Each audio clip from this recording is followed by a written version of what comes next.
Shalom, selamat pagi Bapak Ibu dan Saudara-saudara. Mengawali hari ini, marilah kita datang kepada Tuhan di dalam doa.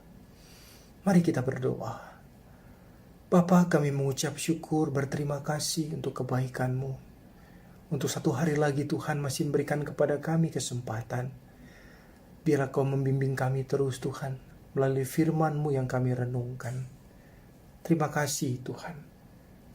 Amin. Bapak, Ibu, dan Saudara-saudara, Kitab Nabi Mika pasal yang ke-6 ayat yang ke-8. Hai manusia, telah diberitahukan kepadamu apa yang baik, dan apakah yang dituntut dari Tuhan daripadamu, selain berlaku adil, mencintai kesetiaan, dan hidup dengan rendah hati di hadapan Allahmu.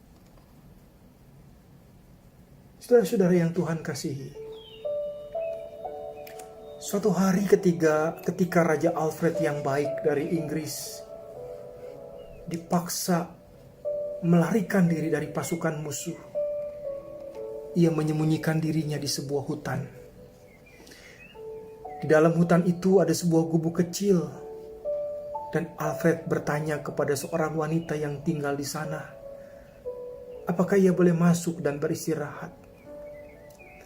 Wanita desa itu tidak mengetahui bahwa orang yang berdiri di hadapannya adalah raja. Ia mengiranya sebagai seorang prajurit Inggris yang begitu lelah dan kelaparan. Maka dia membiarkan Raja Alfred masuk dan duduk di dapurnya. Di atas perapian ada beberapa kue yang sedang dipanggang. Dan wanita itu mengatakan kepada Raja Alfred untuk menjaganya, dan jangan biarkan kue-kue itu menjadi gosong. Setelah itu wanita itu akan mengatakan dia akan memberi Raja Alfred makan malam dengan kue-kue tersebut. Lalu wanita itu pergi untuk melakukan pekerjaannya yang lain.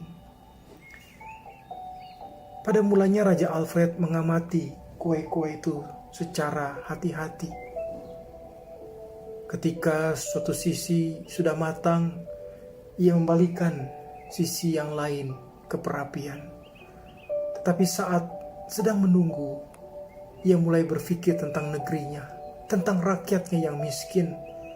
Lalu ia melupakan kue yang dipanggang tersebut. Ketika wanita itu kembali, kue-kue itu telah hitam dan menjadi gosong. Dan dia berkata kepada Raja Alfred, "Bagaimana ini? Kamu adalah seorang yang sangat ceroboh." Dengan berteriak dan marah-marah, "Kamu telah sangat lapar dan bisa mengisi perutmu dengan kue-kue ini. Tetapi kenapa kamu tidak menjaganya hingga sampai gosong begini?" Selagi dia mendamprat dengan keras, sang suaminya pulang. Ia mengenali bahwa yang sedang duduk di dapurnya adalah Raja Alfred. Ia berkata, "Istriku, itu adalah raja kita yang mulia." Ketika wanita itu mendengar hal ini, ia sangat ketakutan. Dan ia memohon ampun kepada Raja Alfred. Raja yang rendah hati itu tersenyum dan berkata, "Saya akan dengan senang hati memaafkan kamu, asalkan kamu juga mengampuni saya karena membuat kue-kue ini menjadi gosong." Itulah sebuah kerendahan hati, sebuah keadilan yang dipertontonkan oleh seorang raja. Bagaimana dengan Bapak, Ibu, dan saya? Masihkah kita tidak bisa mengampuni orang lain? Masihkah kita merasa kita memiliki harga diri yang lebih daripada orang lain? Amin. Terima kasih Tuhan. Ajar kami untuk mencintai keadilan, kesetiaan. Ajar kami untuk hidup rendah hati di hadapan-Mu. Amin.